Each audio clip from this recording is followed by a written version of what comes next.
The grand piano sat in the corner of the penthouse like a sleeping giant, its polished black surface reflecting the afternoon sunlight that streamed through floor-to-ceiling windows overlooking Los Angeles. The instrument was worth more than most people earned in 5 years, a Steinway Model D that had traveled with its owner to concert halls across 3 continents. Nobody touched it without permission. Nobody even looked at it too long. Those were the rules in the Hammond household, and everyone who worked there knew them well. Before we jump back in, tell us where you're tuning in from, and if this story touches you, make sure you're subscribed, because tomorrow, I've saved something extra special for you. Riley Carter pushed the vacuum cleaner across the Persian rug in the living room, careful to stay at least 6 feet away from the piano. She had been working as a nanny for the Hammond family for 3 weeks now, and she had learned quickly which boundaries could not be crossed. The piano was sacred territory, off-limits to everyone except Julian Hammond himself. He was one of the most celebrated jazz pianists of his generation, a man whose albums had won Grammy Awards and whose face appeared on billboards in Times Square. His fingers were insured for $2 million. His talent had built an empire. Riley finished vacuuming and glanced at the clock on the wall. It was almost 3 in the afternoon, which meant she needed to pick up Sophie from her kindergarten class in 20 minutes. Sophie Hammond was 5 years old, with her father's dark curls and her late mother's bright green eyes. The little girl had been only 2 when her mother died in a car accident, and now Julian raised her alone with the help of household staff. He traveled constantly for performances, which meant Sophie spent most of her time with nannies, tutors, and housekeepers who rotated through the penthouse like temporary guests in a luxury hotel. Riley had taken the job because she desperately needed money. At 24, she was working 3 part-time jobs to pay off student loans from a music conservatory education that had led nowhere. She had graduated 2 years ago with a degree in classical piano performance, full of dreams and ambition. But the reality of the music world had crushed those dreams quickly. There were too many talented pianists and not enough opportunities. She had auditioned for orchestras, applied to graduate programs, competed in competitions. Every door had closed in her face. Her parents back in Ohio had warned her that music was not a practical career choice, but she had refused to listen. Now she was 24 years old, living in a cramped studio apartment in North Hollywood, working as a nanny for a man who had achieved everything she had once dreamed of achieving. The irony was not lost on her. She spent her days in a penthouse filled with expensive instruments and sheet music, caring for the daughter of a musical genius, while her own piano skills slowly deteriorated from lack of practice. She could not afford to rent practice space at a music school. She did not have room in her tiny apartment for even a cheap keyboard. Her fingers had not touched piano keys in 6 months, and she felt that loss like a physical ache in her chest. Sometimes she stood near Julian's piano when she was alone in the apartment, close enough to see her reflection in its glossy surface, and imagine what it would feel like to play something beautiful again. But she never touched it. She would not risk losing this job. Riley grabbed her purse and keys, then headed down the hallway to the elevator. The Hammond penthouse occupied the entire top floor of a luxury building in Century City, with views stretching from downtown Los Angeles to the Pacific Ocean. Everything in the apartment was elegant and expensive, from the modern art on the walls to the imported Italian furniture. It was the kind of place Riley had only seen in magazines before she started working here. She rode the elevator down to the parking garage, climbed into her aging Honda Civic, and drove to Sophie's school in Brentwood. The little girl came running out of her classroom with a drawing clutched in one hand and her backpack dragging on the ground behind her. Her face lit up when she saw Riley waiting by the pickup area. Riley had been surprised by how quickly Sophie had bonded with her. The previous nannies had apparently been cold and strict, more interested in their phones than in the child they were supposed to be caring for. Riley tried to be different. She played games with Sophie, read her stories, listened when she talked about her day. The little girl was lonely in that big empty penthouse, and Riley understood loneliness. "Look what I made." Sophie held up the drawing as she climbed into the back seat. It showed 2 stick figures standing next to a piano. One was tall with yellow hair, the other small with brown curls. "That's you and me." You're teaching me piano like you promised." Riley's stomach tightened. She had made that promise 2 weeks ago, during a moment when Sophie had been crying about missing her mother. The little girl had asked if Riley knew how to play piano, and when Riley admitted she did, Sophie had begged her to give her lessons. Riley had agreed without thinking, wanting only to comfort the sad child in front of her. But she had forgotten about Julian's strict rules regarding the piano. When she mentioned the lessons to Mrs. Chen, the housekeeper who had worked for the Hammond family for 10 years, the older woman's face had gone pale. "Mr. Hammond does not allow anyone to touch his piano," Mrs. Chen had said firmly. "Not even Sophie. He says she is too young and will damage it. You must never let her near that instrument, or you will be fired immediately." Riley had felt ashamed for making a promise she could not keep. She had tried to explain to Sophie that they would have to wait until she was older, or perhaps take lessons somewhere else, but the little girl had been heartbroken. Now, looking at the hopeful drawing in Sophie's small hands, Riley felt that shame multiply. "That's a beautiful picture," Riley said carefully as she pulled into traffic. "But sweetie, remember what I told you about your daddy's piano? It's very special and expensive, and he doesn't want anyone playing it right now." Sophie's smile faded. "But you said you would teach me. You promised." "I know, and I'm sorry. Maybe we can find a different piano somewhere else. Maybe at a music store or a church. I don't want a different piano. I want the one at home. It was Mommy's favorite. Daddy used to play it for her all the time." Riley had not known that detail. Mrs. Chen had told her only that Julian was extremely protective of the instrument and that his temper could be explosive when his rules were violated. The housekeeper had warned Riley that Julian fired staff members regularly for small infractions. He demanded perfection in everything, the same way he demanded perfection in his own musical performances. His daughter and his household were expected to run like a well-oiled machine, with no disruptions or complications. They drove back to the penthouse in silence. Sophie stared out the window with tears sliding down her cheeks, and Riley felt like the worst person in the world. When they arrived home, Mrs. Chen was in the kitchen preparing dinner. She looked up as they entered and immediately noticed Sophie's sad face. "What happened?" the housekeeper asked. "Nothing," Riley said quickly. "She's just tired." Sophie ran to her bedroom and slammed the door. Mrs. Chen gave Riley a knowing look but said nothing. Riley spent the rest of the afternoon trying to coax Sophie out of her room, but the little girl refused to come out. When Julian called at 6 to check on his daughter, Riley had to admit that Sophie was upset. "What did you do?" Julian's voice on the phone was sharp and accusatory. He always assumed problems were the fault of the staff, never the result of his own absence or his rigid rules. "She's just having a hard day," Riley said, trying to keep her voice steady. "She misses you." "I'll be home Friday," Julian said. "Make sure she's in a better mood by then.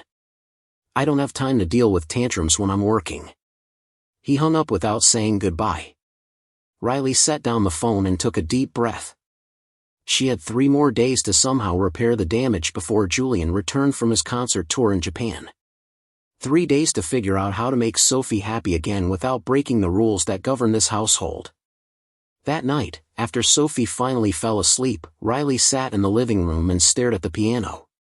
The apartment was dark except for the city lights glowing through the windows. Mrs. Chen had gone home hours ago. Riley was alone with the sleeping child and the instrument that seemed to mock her with its silent presence.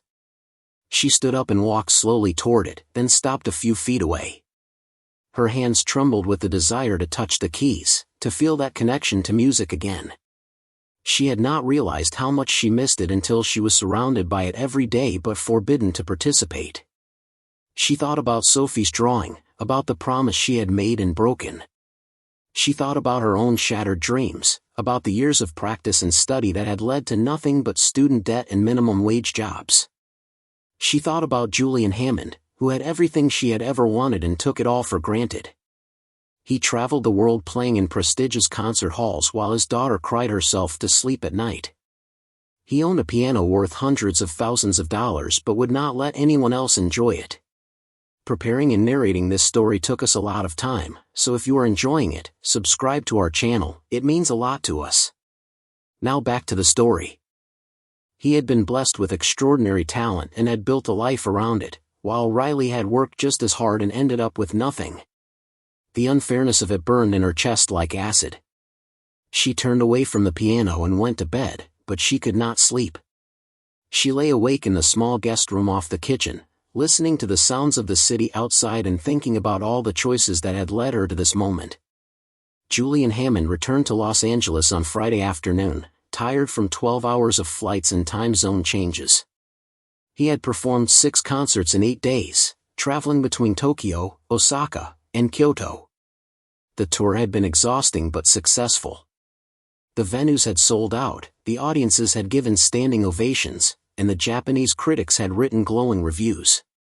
He had played some of his best performances in years, channeling his emotions into the music the way he always did. Music was the only place where Julian felt truly alive. Everything else in his life was just maintenance and obligation. He took a car from the airport directly to the penthouse, dragging his luggage through the lobby and into the elevator. It was 6 in the evening, which meant Sophie would be finishing dinner. He had brought her a gift from Japan, a delicate wooden jewelry box with hand-painted flowers. He always brought her gifts when he traveled, trying to compensate for his absence with material objects. He knew it was not the same as being present, but he did not know what else to do. Being a father did not come naturally to him. Being a musician did. When he entered the penthouse, he heard Sophie's laughter coming from the living room. The sound made him pause. She had not laughed like that in months. He set down his luggage and walked toward the sound, then stopped in the doorway of the living room. What he saw made his blood run cold.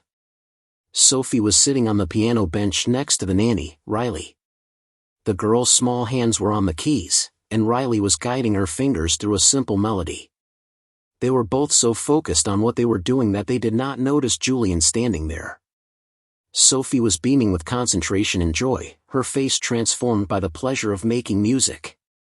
Riley was patient and encouraging, her voice soft as she counted out the rhythm. "That's it, Sophie. 1, 2, 3, 4. Now try it again, slower this time. Feel how each note connects to the next one." Sophie played the short phrase again, and this time it sounded smoother. She looked up at Riley with pure happiness. "I did it. I played a real song." "You absolutely did. You're a natural." Julian's hands clenched into fists. He felt rage building in his chest, hot and immediate. How dare this woman touch his piano? How dare she teach his daughter without his permission? The piano was not a toy. It was not a tool for amateur lessons given by a nanny with no credentials and no understanding of what serious music required. He had told Mrs. Chen to make the rules clear to all staff members. The piano was off limits. Always. No exceptions. He stepped into the room, and both Sophie and Riley looked up. The joy drained from Sophie's face immediately, replaced by fear. Riley stood up quickly, her face going pale as she realized what she had done. "Daddy!" Sophie climbed down from the bench and ran toward him, but Julian held up one hand to stop her. "Go to your room," he said. His voice was quiet and controlled, which was more frightening than if he had yelled. "Now." Sophie's lower lip trembled, but she obeyed, walking slowly down the hallway with her head down. Julian waited until he heard her bedroom door close, then he turned to Riley. The young woman stood frozen near the piano, her hands clasped in front of her like she was bracing for impact. "I gave explicit instructions that nobody was to touch that piano," Julian said. Each word was precise and cutting. "Mrs. Chen explained the rules to you. Did she not?" "She did," Riley said quietly. "I'm sorry. I shouldn't have, you're right. You shouldn't have. That piano is worth more than you'll earn in 5 years. It's a professional instrument, not a toy for children to bang on. If Sophie damaged it in any way, you would be responsible for the repairs. She didn't damage anything. We were very careful. I was just teaching her a simple melody." Julian laughed, but there was no humor in the sound. Teaching her? You're a nanny. You're not a music teacher. What qualifications do you possibly have to teach anyone piano? Riley's face flushed red. I have a degree in piano performance from the San Francisco Conservatory of Music. I studied for 6 years under Professor Michael Chen. I know what I'm doing. This information surprised Julian, but he did not let it show on his face. If you're so qualified, why are you working as a nanny instead of performing? The question hit Riley like a slap. She looked away, unable to meet his eyes. Because the music world doesn't work the way people think it does. There aren't enough opportunities for everyone who has talent. Some of us don't get lucky. Luck has nothing to do with it, Julian said coldly. Success in music requires more than technical training. It requires dedication, sacrifice, and an understanding that music is sacred. You clearly don't understand that if you're willing to let a 5-year-old bang on a concert grand piano like it's a playground toy. Sophie wasn't banging on anything. She was learning. And she loved it. Did you see how happy she was? My daughter's temporary happiness is not worth risking damage to an irreplaceable instrument. You overstepped your boundaries. You violated the trust one placed in you when I hired you. Riley's hands shook, but she forced herself to stand straight and look at him directly. I violated your trust.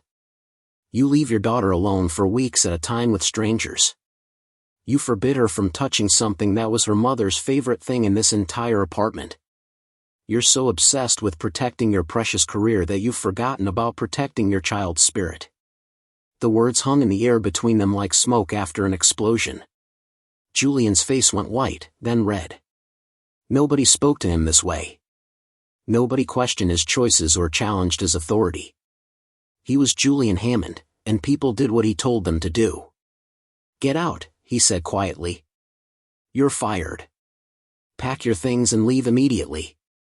Riley nodded slowly. She had known this would happen, had known she was risking her job the moment she sat down at the piano with Sophie. But she had done it anyway because she could not bear to see that little girl's sadness anymore. Some things were more important than keeping a job. I'll get my bag, she said. She walked past Julian without looking at him, went to the guest room, and stuffed her few belongings into her backpack. When she came back out, Julian was standing by the window with his back to her, his shoulders rigid with anger. She walked to the front door, then paused. For what it's worth, she said quietly, Sophie has real potential. She has good instincts and a natural sense of rhythm. If you let her, she could be really special. Julian did not turn around or respond. Riley left the penthouse and rode the elevator down to the parking garage. She sat in her car for several minutes, trying to process what had just happened. She had lost her best-paying job. She would have to scramble to find more work to cover her rent. But somehow, she did not regret what she had done. Sophie's face when she played that simple melody had been worth it. Upstairs in the penthouse, Julian stood alone in the living room and tried to calm the rage that coursed through his body. He hated being challenged. He hated people who did not follow rules. He hated that the nanny's words about Sophie's happiness had struck something deep inside him that he did not want to acknowledge. He walked to the piano and saw that the fallboard was still up, the keys exposed. He noticed small fingerprints on the glossy black finish where Sophie's hands had rested. The sight made something twist in his chest. He sat down on the bench and placed his own hands on the keys. The piano had been a gift from his late wife, Sarah. She had bought it for him 3 years before she died, using money from an inheritance she had received. She had surprised him with it on his birthday, and he had cried when he saw it. It was the finest instrument he had ever owned, and he had played some of his best music on it.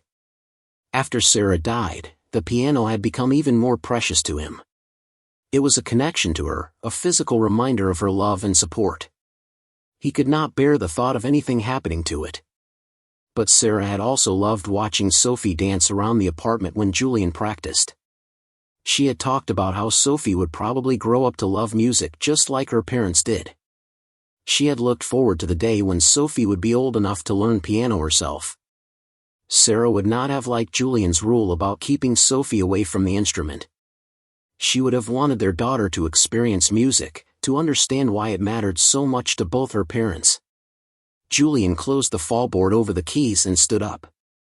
He walked down the hallway to Sophie's room and knocked gently on the door. When there was no answer, he opened it and found her lying on her bed with her face buried in her pillow. Her small body shook with sobs. "Sophie," he said quietly. "Can we talk?" "Go away," she said, her voice muffled by the pillow. "You ruined everything. Riley was teaching me something special and you made her leave." Julian sat down on the edge of the bed. He reached out to touch Sophie's back, but she pulled away from him. The rejection stung more than he expected. "The piano is very expensive," he said, trying to explain. "I was worried you might damage it." "I didn't damage anything." Riley was careful. "She knows about pianos. But you didn't even ask. You just got mad and made her go away like you make everyone go away." "What do you mean?" Sophie sat up and looked at him with tears streaming down her face. "All my nannies leave. All my teachers leave. Everyone leaves because you get mad at them for stupid reasons. You care more about your piano than you care about me." The accusation hit Julian harder than anything Riley had said. He looked at his daughter's devastated face and felt shame wash over him. When had he become this person? When had protecting his career and his possessions become more important than his child's happiness? He thought about Sarah and what she would say if she could see him now. She would be disappointed. She would tell him he was failing as a father. "You're right," he said quietly. "I do care too much about protecting things that don't matter as much as you do. I'm sorry, Sophie. I shouldn't have fired Riley. She was just trying to make you happy. Can you call her and tell her to come back?" Julian hesitated. His pride did not want to admit he had been wrong. His ego did not want to humble itself by apologizing to a nanny who had defied his rules. But his daughter's hopeful face made the decision for him. "I'll try," he said. "But I don't know if she'll want to come back after the way I treated her." He left Sophie's room and went to his study, where he kept files on all the household staff. He found Riley's contact information and stared at her phone number for several minutes before finally making himself dial it. She answered on the third ring. "Hello? This is Julian Hammond." "Don't hang up." There was a long pause. "What do you want?" "I want to apologize. I overreacted earlier. You didn't deserve to be fired for trying to make Sophie happy." "Is that all?" Riley's voice was cold and defensive. "I'd like you to come back. Not just as Sophie's nanny. I'd like you to give her piano lessons, if you're willing. Real lessons, a few times a week. I'll pay you extra for that." Another long pause. Julian heard traffic sounds in the background and realized Riley must be driving. "Why the sudden change of heart?" she asked.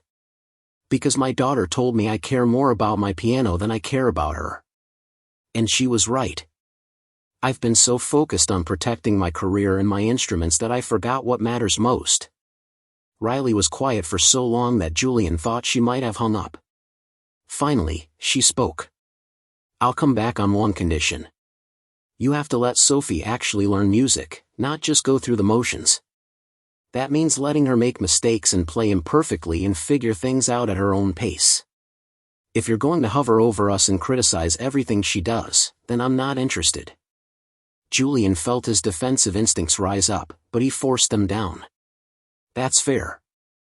I can do that. And one more thing. I want you to listen to me play before you decide whether I'm qualified to teach your daughter. I know you don't think much of my abilities, but I want a chance to prove myself." This request surprised Julian. Most people were intimidated by his reputation and would never challenge him to judge their playing. But Riley's voice was firm and confident. She wanted to earn his respect, not just accept his apology. "All right," he said. "Come back tomorrow afternoon. 2:00. I'll listen to you play, and then we'll discuss the arrangement. I'll be there." She hung up without saying goodbye. Julian set down his phone and leaned back in his chair. He had just done something he rarely did, admitted he was wrong. It felt strange and uncomfortable, but also somehow necessary.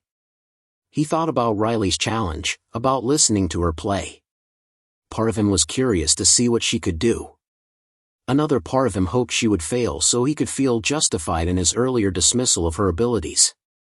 But the largest part of him, the part that remembered what Sarah had wanted for Sophie, hoped Riley would surprise him. The next afternoon, Riley arrived at the penthouse at exactly 2 o'clock. Mrs. Chen let her in with a warm smile and a knowing look. The housekeeper had been thrilled to hear that Riley was coming back. Sophie had been impossible all morning, alternating between crying and refusing to eat breakfast. Julian was waiting in the living room, sitting in one of the leather chairs near the piano. He stood up when Riley entered, and she noticed he looked tired. His concert tour had probably exhausted him, and the confrontation yesterday had not helped. "Thank you for coming back," he said formally. Riley nodded but did not smile. She was still angry about the way he had treated her, and an apology did not erase that completely. She set her backpack down and walked to the piano. "Where's Sophie?" she asked. "With Mrs. Chen in the kitchen. I thought it would be better if she didn't watch this. Less pressure for both of us." Riley appreciated that consideration. She lifted the fallboard and looked at the beautiful keys, ivory and ebony perfectly maintained. This instrument was worth more than everything she owned combined. She sat down on the bench and adjusted it to the right height, then placed her hands in position. Her heart was pounding. She had not performed for anyone in over a year. Her fingers had not touched piano keys in 6 months. But she had spent all last night thinking about what she would play for Julian Hammond, and she had made her decision. She began to play. The piece Riley chose was Rachmaninoff's Prelude in G minor, Opus 23, No. 5. It was not one of the famous Rachmaninoff preludes that everyone recognized. It was darker, more introspective, requiring both technical precision and deep emotional understanding. She had learned it during her final year at the conservatory, and it had always felt like it belonged to her in a way other pieces did not. The opening chords were heavy and deliberate, establishing a somber mood that filled the room like fog rolling in from the ocean. Julian sat perfectly still in his chair, his expression unreadable. He had expected Riley to choose something flashy and obvious, something designed to show off technique. Instead, she had chosen a piece that demanded vulnerability and depth. The opening section moved through complex harmonies that required careful balance between the hands. Riley's fingers found each note with certainty, her touch bringing out the inner voices that gave the piece its richness. The middle section built in intensity, the rhythm driving forward with urgent syncopation. Riley's whole body moved with the music now, her shoulders swaying slightly as she navigated the technical demands. Her hands crossed and recrossed, the left hand climbing into the upper register while the right hand dove down to play the bass lines. It was physically demanding music, requiring strength and stamina as well as sensitivity. Julian noticed that her technique was clean and efficient, with no wasted motion. She had been well trained. The piece reached its climax, a cascade of powerful chords that rang through the penthouse like bells. Then the music softened again, returning to the contemplative mood of the opening. The final section was almost prayer-like, each phrase shaped with careful attention to dynamics and phrasing. Riley played the last chord and let it ring out until the sound faded completely into silence. Only then did she lift her hands from the keys. She sat very still for a moment, her eyes closed, letting the emotion of the music settle. Then she turned to look at Julian, waiting for his response. She had given everything she had to that performance, poured 6 months of frustration and longing into those notes. Whatever he said now would matter more than she wanted to admit. Julian stood up slowly and walked toward the piano. His face was still difficult to read, but something in his posture had changed. He reached the piano and stood next to it, one hand resting on the polished surface. "That was unexpected," he said finally. His voice was quieter than before, lacking the sharp edge it had carried yesterday. You chose a piece that most pianists avoid because it doesn't give them opportunities to show off. But you played it like you understood what Rachmaninoff was trying to say. Riley waited, unsure if this was praise or criticism. With Julian, it was hard to tell. Your technique is solid, he continued. Better than solid. You have real command of the instrument. But what impressed me more was your musical intelligence. You made choices about phrasing and dynamics that showed you were thinking about the emotional arc of the piece, not just the notes on the page. He paused and looked at her directly. Where did you study with Professor Chen? I know him. He's one of the finest teachers in the country. At the San Francisco Conservatory. I was in his studio for 4 years. Julian nodded slowly. Michael Chen doesn't accept mediocre students. If he took you into his studio, you must have had serious potential. What happened after you graduated? Why aren't you performing? Riley felt the familiar tightness in her chest that came whenever someone asked her this question. I told you. There aren't enough opportunities. I auditioned for everything. Regional orchestras, graduate programs, competitions. I made it to the finals of the Young Artists competition in Boston, but I didn't win. After that, the auditions dried up. I was working 3 jobs just to pay rent, and I couldn't afford to keep flying around the country for auditions that went nowhere. Did you have good representation? A manager or an agent? No. I couldn't afford one, and nobody wanted to take me on without a track record. Julian was quiet for a moment, absorbing this information. He understood the brutal economics of the classical music world better than most people. For every successful performer like himself, there were hundreds of talented musicians who never got the breaks they needed. The difference between success and failure often had less to do with talent than with timing, connections, and luck. He had been fortunate to have a mentor early in his career who had introduced him to the right people. Without that mentor, he might have ended up like Riley, working minimum wage jobs and watching his skills deteriorate from lack of use. You shouldn't have stopped playing, he said. 6 months away from the piano is a long time. You'll lose your edge if you're not careful. I know, Riley said quietly. But I couldn't afford practice space, and I don't have room for an instrument in my apartment. Sometimes the loss of it feels like losing a part of myself. Julian heard the pain in her voice and recognized it. He had felt that same desperation during the months after Sarah died, when he had been too depressed to play and had felt his connection to music slipping away. Music was not just a career for people like them. It was oxygen. Without it, they could not breathe properly. All right, he said, making a decision. Here's what we're going to do. You'll come here 3 afternoons a week to give Sophie lessons.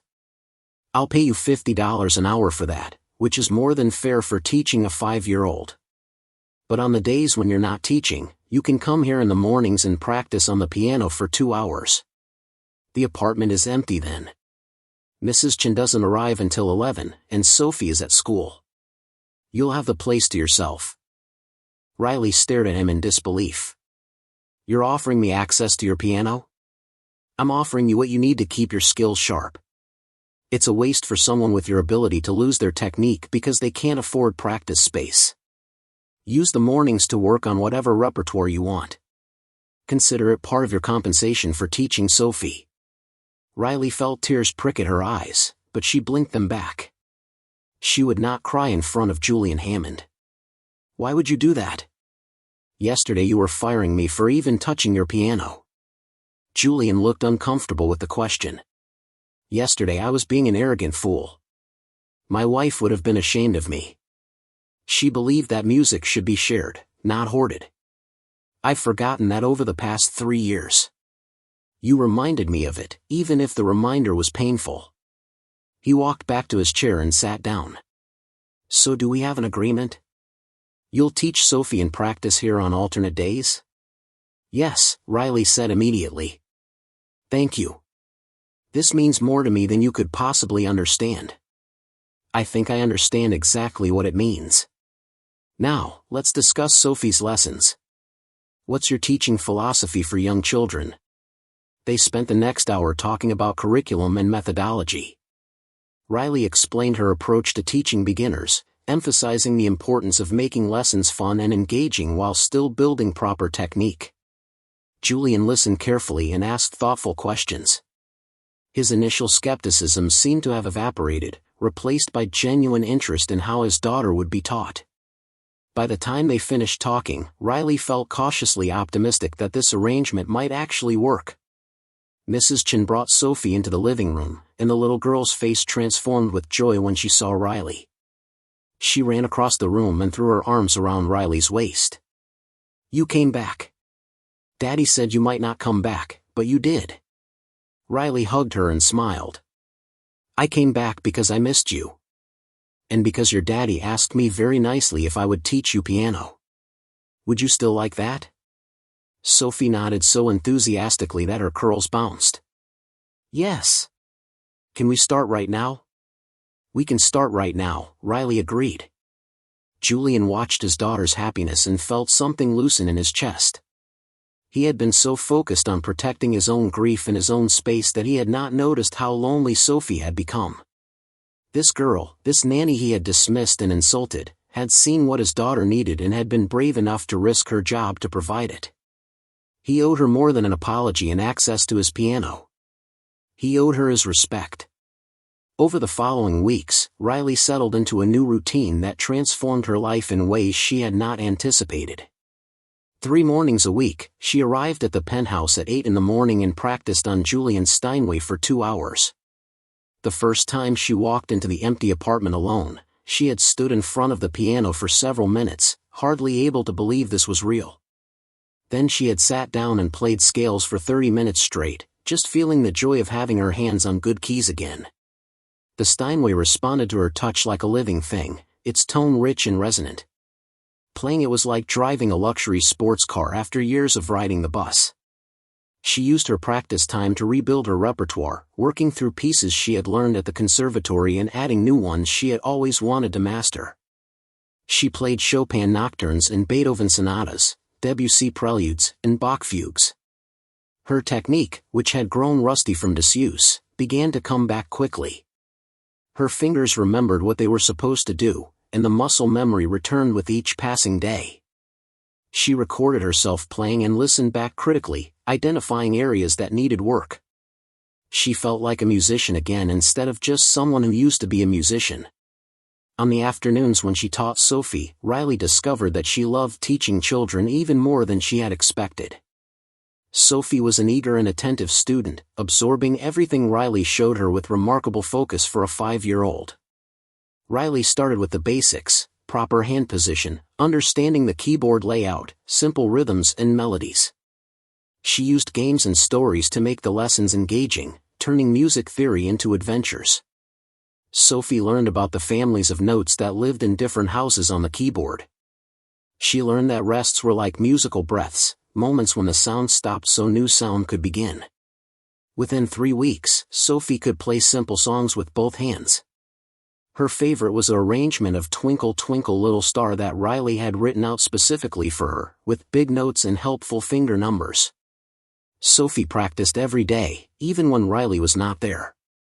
Julian told Riley that he could hear his daughter playing in the evenings, her small fingers carefully picking out the melodies she had learned. The sound made him smile in a way he had not smiled in years. Julian himself was often home during Sophie's lessons now. He had rearranged his touring schedule to spend more time in Los Angeles, and he found himself fascinated by watching Riley teach. Her patience with Sophie was infinite. She never grew frustrated when the little girl made mistakes or needed to hear an explanation multiple times. She celebrated every small victory, making Sophie feel proud of her progress. Julian recognized the hallmarks of excellent teaching, the kind that built confidence and love for music rather than just drilling technique. One afternoon, after Sophie's lesson ended and the girl had run off to play in her room, Julian approached Riley with a question. "Have you thought about performing again? Not just practicing here, but actually playing for audiences?" Riley looked surprised. "I've thought about it, but I don't know where to start. The competition world feels close to me now." I'm 24, which is ancient in terms of building a career as a concert pianist. That's ridiculous. 24 is young. I didn't win my first major competition until I was 26. Julian leaned against the piano, his arms crossed. There's a showcase concert series at the Broad Stage in Santa Monica. They feature emerging artists once a month. The artistic director is a friend of mine. I could make an introduction if you're interested. Riley's heart began to pound. The Broad Stage was a legitimate venue, the kind of place where industry professionals came to discover new talent. Performing there could open doors that had been closed for 2 years. But the thought of putting herself out there again, of risking another rejection, made her stomach twist with anxiety. I don't know if I'm ready, she said honestly. I've only been practicing seriously again for a few weeks. You're ready, Julian said with certainty. I've heard you practice in the mornings. Don't think I haven't been listening. You have the technique and the musicality. What you need is the confidence to walk on stage and claim what you've earned. Why are you helping me? Riley asked. You don't owe me anything. You're already letting me use your piano, paying me to teach Sophie. This is beyond generous. Julian was quiet for a moment, considering how to explain motivations he did not fully understand himself. Because watching talented people give up is painful. Because my wife would have wanted me to help someone in your position. And because I think you remind me of who I was before success made me arrogant and protective. You still have hunger and humility. Those qualities matter more than natural talent. He stood up straighter and looked at her directly. I'll set up a meeting with Robert Chen at the Broad Stage. He's looking for pianists for the spring series. If you're interested, the opportunity is there. But I won't push you.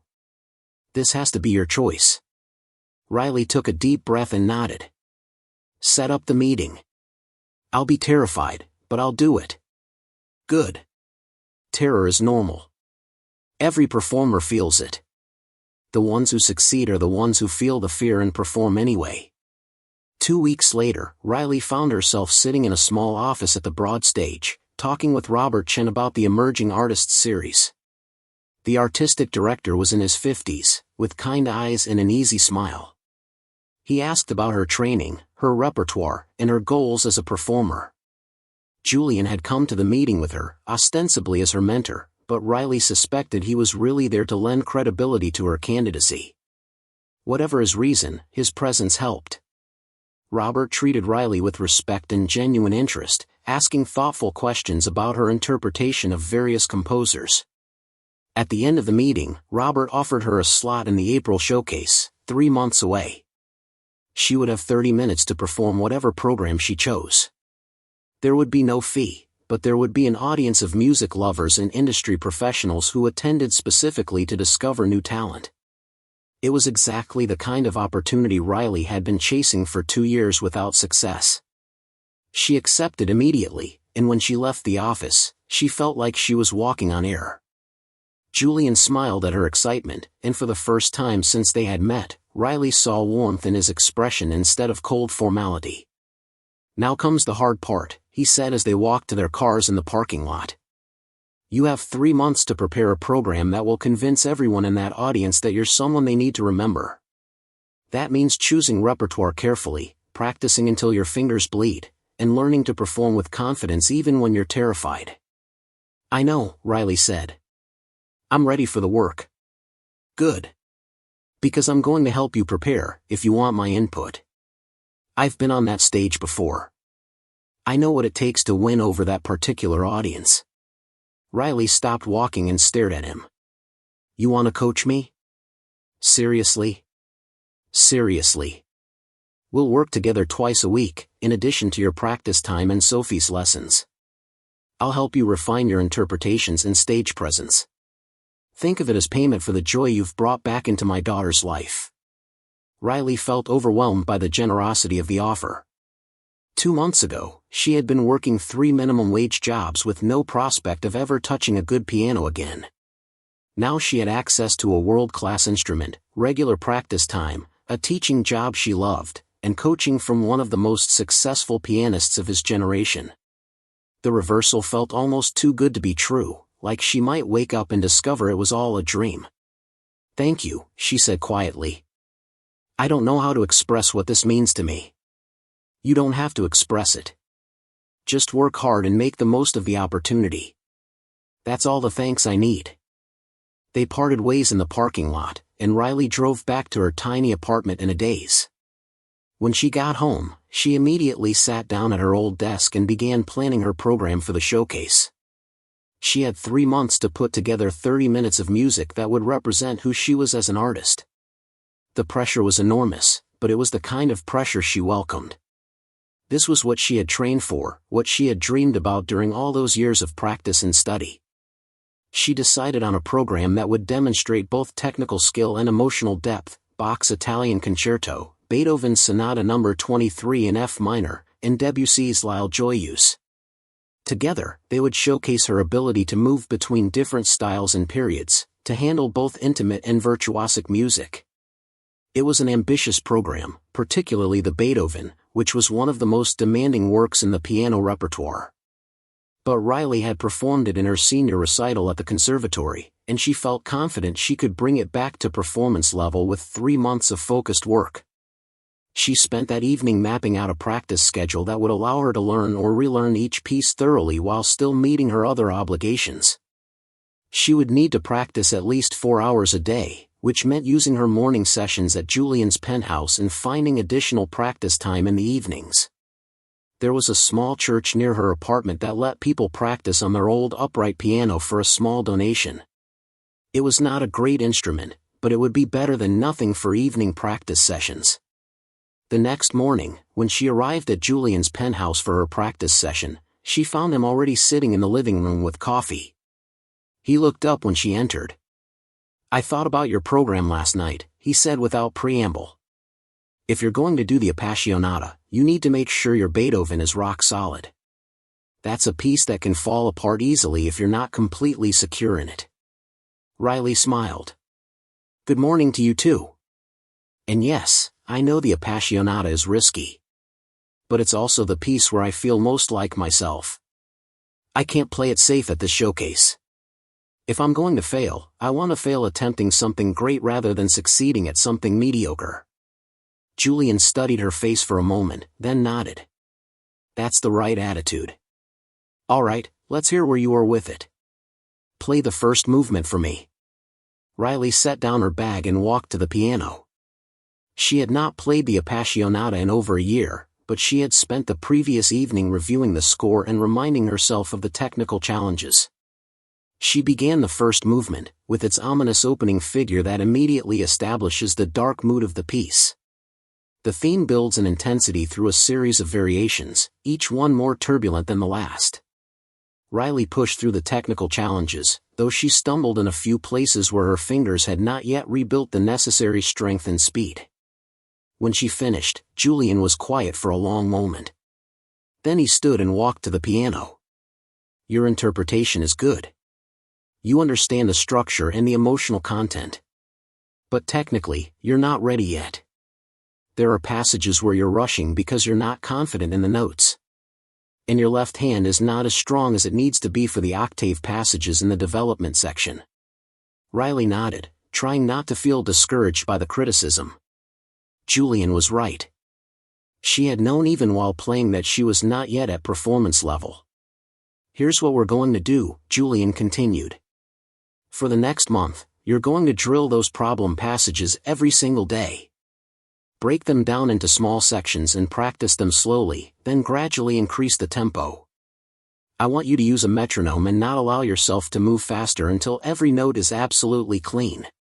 He sat down next to her on the piano bench, and for the next hour, they worked through the difficult passages together. Julian showed her fingerings that would make certain passages easier, demonstrated how to use arm weight rather than finger pressure for the big chords, explained how to pace the dramatic builds so they had maximum impact. Riley absorbed everything he said, taking notes in the margins of her score. She had forgotten what it felt like to work with a master teacher, someone who could identify problems she did not even know she had and offer solutions that made immediate sense. When Mrs. Chen arrived at 11, Julian stood up and stretched. That's enough for today. Tomorrow we'll work on the Bach. The Italian concerto requires a completely different touch from the Beethoven. You need to be able to shift between styles seamlessly. Thank you for doing this, Riley said. I know you don't have time to coach me. You have your own practice schedule and your own performances to prepare for.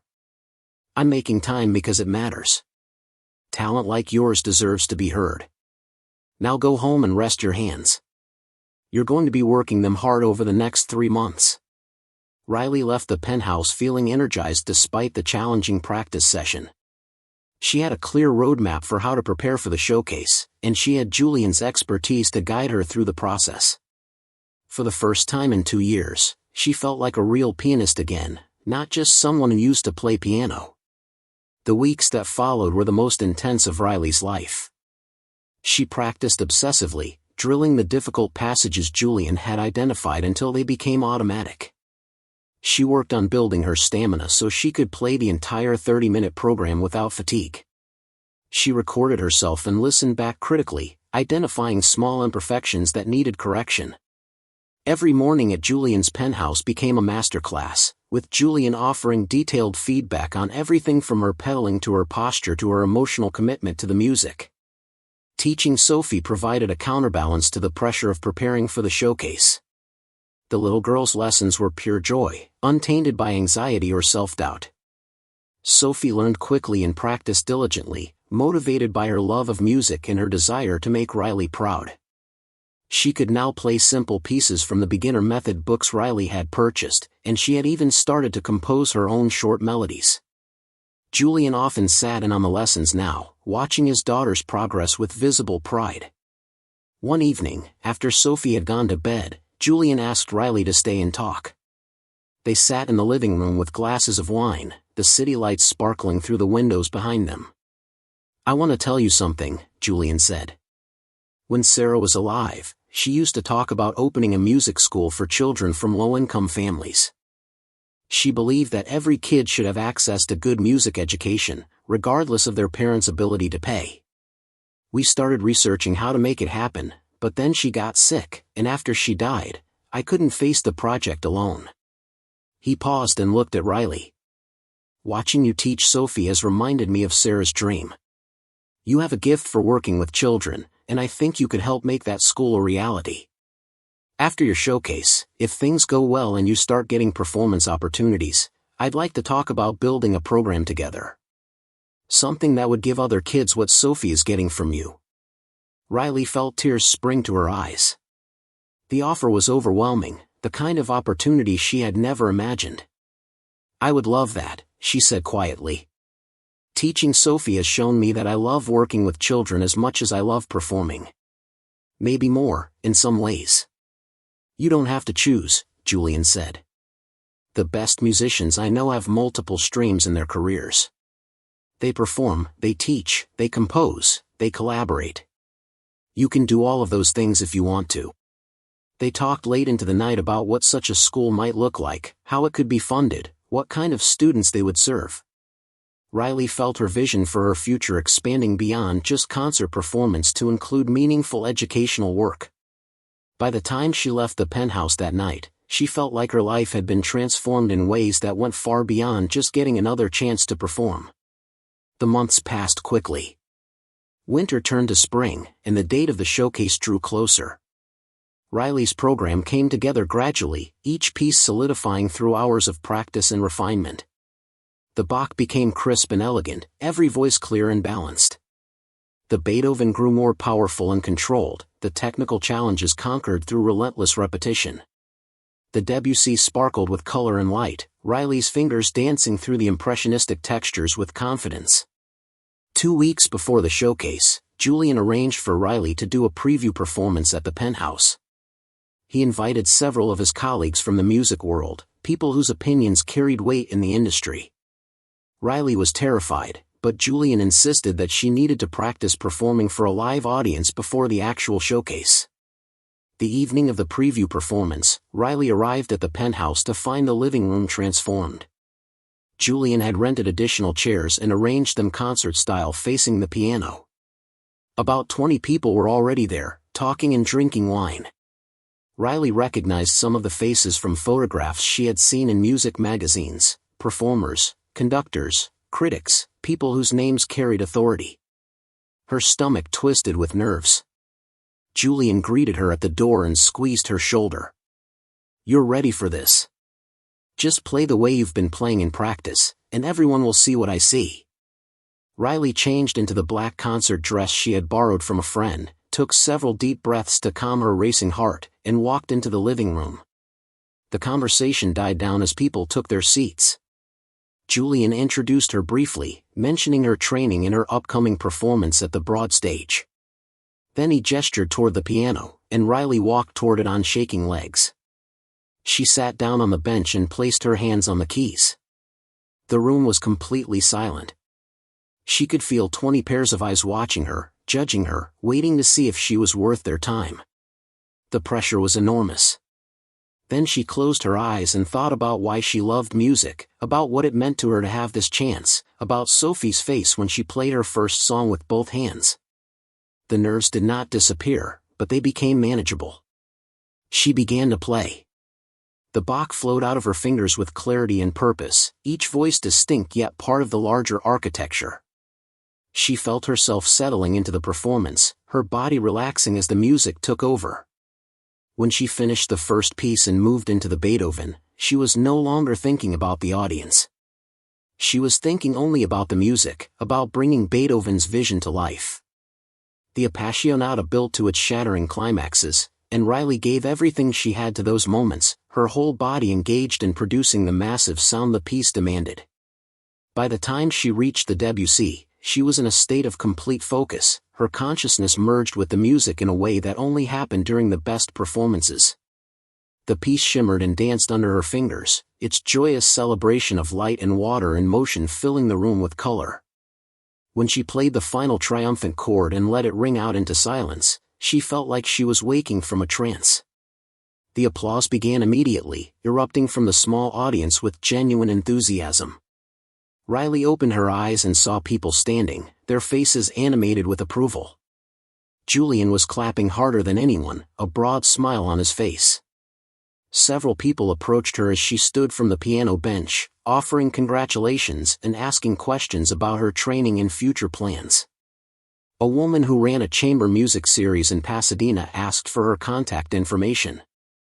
A critic from the Los Angeles Times told her he would try to attend the Broad Stage performance. The evening felt surreal. These were people who had ignored her emails and audition requests 2 years ago, and now they were treating her like a colleague worth knowing.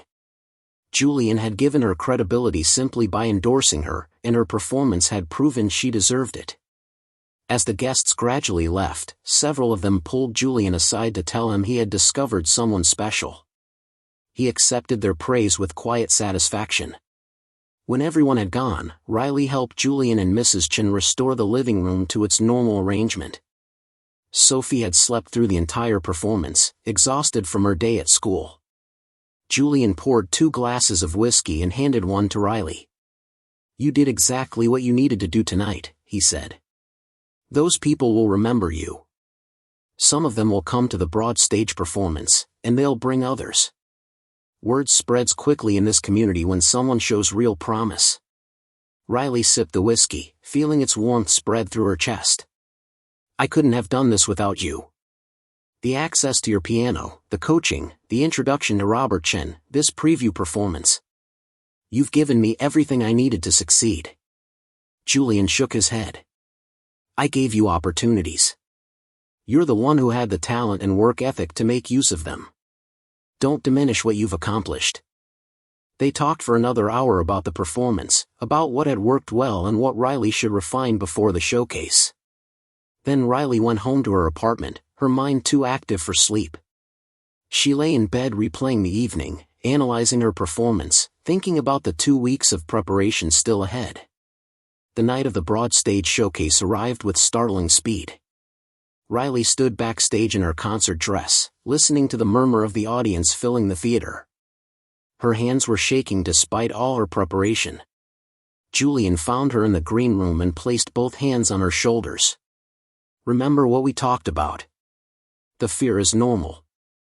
Channel it into the performance. Let it give you energy instead of paralyzing you. What if I forget the music? What if my hands freeze? Then you'll recover and keep playing. Every performer has moments of panic. The difference between amateurs and professionals is that professionals push through those moments instead of stopping. Riley nodded, trying to absorb his confidence. She heard her introduction being announced, heard Robert Chen telling the audience about her background and training. Then it was time. She walked onto the stage and saw the theater was nearly full, at least 300 people. The stage lights were bright and hot. She walked to the piano, adjusted the bench, and sat down. The fear was enormous, a physical presence pressing against her chest. But underneath it was something else, hunger. She had fought too hard for this moment to waste it. She placed her hands on the keys and began the Bach. The first few measures were shaky, her fingers not quite landing where they should.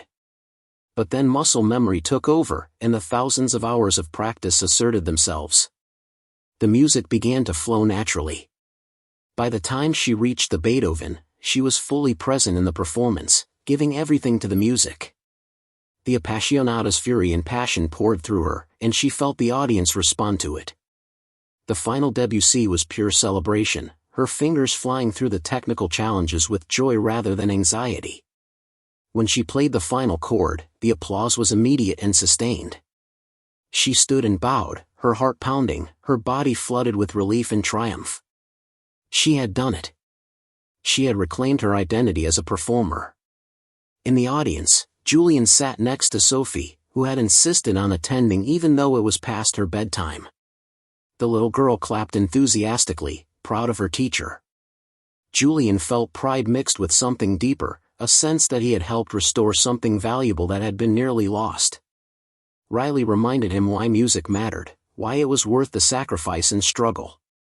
After the performance, people crowded around Riley, asking questions and offering opportunities. 2 different concert series wanted to book her for future performances. A recording engineer asked if she had considered making an album. A music blogger requested an interview. Riley accepted business cards and contact information, her head spinning with possibilities. Later, back at the penthouse for a small celebration, Julian raised his glass in a toast. To Riley, who reminded this jaded old musician why we do what we do. And to new beginnings for both of us. Riley clinked her glass against his, then against Sophie's glass of apple juice. The little girl had fallen asleep on the couch within minutes, exhausted but happy. Looking at the child and her father, Riley realized this was what success actually looked like. Not fame or wealth, but meaningful work shared with people who understood its value. 6 months later, Riley stood in the lobby of the newly opened Hammond Academy of Music, watching the first group of scholarship students arrive for their orientation. Julian had made good on his promise to create a school honoring Sarah's vision. Riley served as the director of the piano program, teaching gifted students who could not otherwise afford quality instruction. She still performed regularly, building a modest but sustainable career as a soloist and chamber musician. But teaching had become her deepest passion. Julian walked up beside her, carrying his coffee and observing the excited children exploring the building. "Sarah would have loved this," he said quietly. "I wish I could have known her," Riley replied. "You would have liked each other. You have the same belief that music should transform lives, not just entertain audiences." Sophie ran past them, now 6 years old and one of the Academy's students. She had progressed rapidly under Riley's teaching and showed genuine musical talent. But more importantly, she was happy. The lonely, sad child Riley had met a year ago had blossomed into a confident, joyful girl who loved learning. Julian watched his daughter and felt gratitude for the series of events that had brought Riley into their lives. His arrogance and grief had nearly cost him the chance to know this remarkable young woman. But sometimes grace arrived in unexpected forms, disguised as a nanny who dared to touch a forbidden piano. Riley looked around the academy lobby and thought about how far she had traveled from that desperate afternoon when she had been fired for breaking the rules. She had lost jobs and opportunities before, but that particular firing had led to everything that mattered now. sometimes the worst moments open doors to the best possibilities. Up next, you've got 2 more standout stories right on your screen. If this one hit the mark, you won't want to pass these up. Just click and check them out.